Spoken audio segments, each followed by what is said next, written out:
I have great love for the University of Florida, and I'm very proud of what Dr. Match and Jeremy Foley, how they have helped us, what we've accomplished here at the University of Florida. I'm stepping down as a head football coach at the University of Florida to focus on family and my other interests away from the sidelines. I would be glad to answer your questions for you at this time. I think it was 6 years ago in this room, you came in, you had a little light in your eye. 6 years in one day. 6 years in one day, and Right? I could be wrong, but I think I see that light today in your eye a little differently. You look like you're relieved, and you look like you feel good about your decision.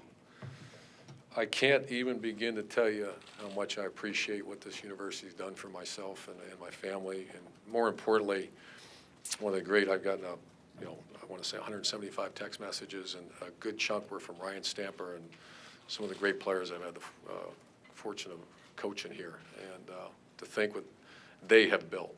I mean, it's kind of cool to walk around the stadium and see that, well, we didn't build it. We kind of built upon what they did in the 90s and this great tradition. And I think, you look at the 06 team, they'll go down as one of the most overachieving, hardworking teams you've ever had. The 08 team would probably go down, in my opinion, I'm a little biased, as one of the great teams in college football history. You can see what all they're doing across the NFL now. And when you look at the statistics of that team, I mean, it's hard to say that's not one of the top 3 or 4 teams in the history of the game. So a lot of great memories and very proud of what we've done. Quick follow-up, I just want to say, last time you had a walk with Mickey Marotti out there, and you guys talked about the program. You changed your mind. Why did you change your mind that day, and why haven't you changed your mind this time? Number one, I changed my mind as for our staff and our players, which most of our decisions have always been about that. And the timing for my boss was not appropriate, was not a good time. That was, like I said, that was a Christmas decision when everybody got together and when the details came out of everything that happened in December. So once again, there's not a perfect time. However, this is probably about as good a time as you can have. What was different about when you came to the decision this time versus when you came to it last year? Last year, like I said, it was a knee-jerk reaction, a lot of emotion on our family. We have a very tight-knit family. My daughter came home from college and found out what happened, and that was you can only imagine for those of you who have children. And then this year was just completely different. I'm doing, I think, what's best for the University of Florida, for our players, and for obviously myself and our family. Why? That is fairly simple. I think sometimes we make it far too complex. At the end of the day, I'm very convinced that you're going to be judged on how you are as a husband, as a father, not if you know how many bowl games we won. And I've not seen my 2 girls play high school sports. They're both very talented Division I volleyball players, so I missed those 4 years. And I missed 2 already of one away at college. And I was blessed in a family that never missed anything. And so I can't get that time back.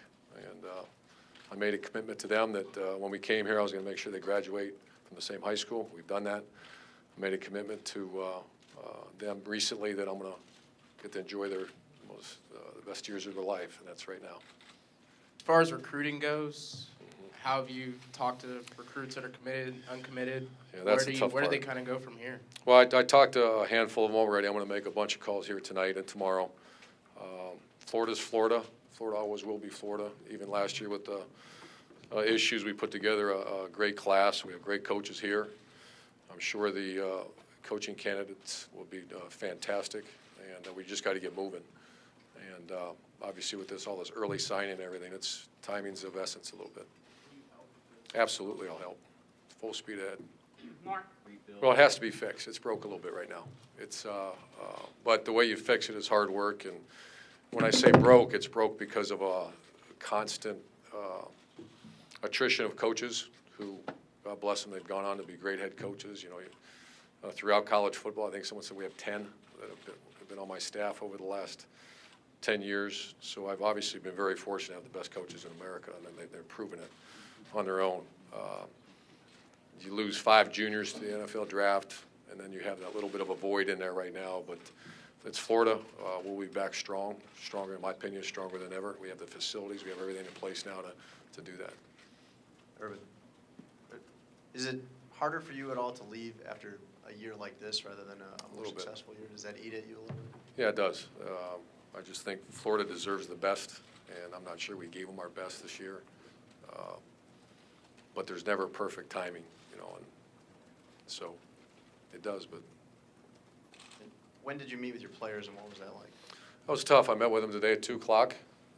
We have a couple of our guys here, and for the most part, they're very gracious, and I just want to do this thing right, and let's send the senior, one of the winningest classes in the history of Florida football, send them out winners against Penn State.